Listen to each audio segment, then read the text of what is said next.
Tánaiste, on the topic of Oireachtas committees, the Public Accounts Committee in June is going to be looking into the state spending on IPAS to date, and the fact that the chairman of the committee described this as a runaway train. Are you satisfied that the spending on the IPAS system over the last couple of years has been, generally speaking, essentially appropriate?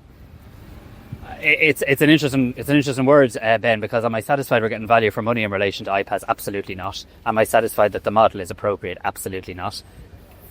I'd make the point that obviously we've been in an emergency situation and we've been trying to respond, and in that sense we've had to, somewhat by necessity, been quite reactive.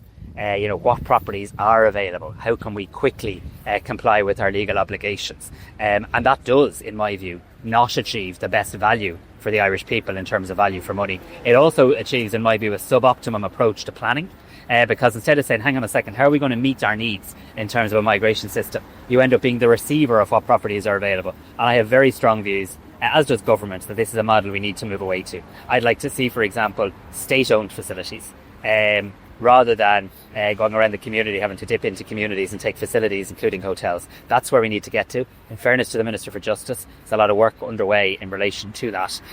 For example, the City West facility, I think, has capacity to potentially do more and achieve better value for money.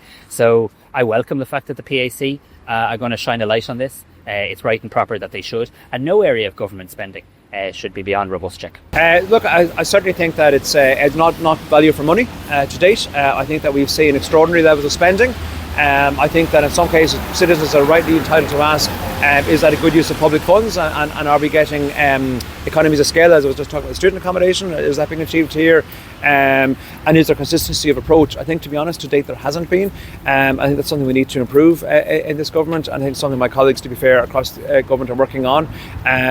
So yeah, look, I think we can do better, and I think we will.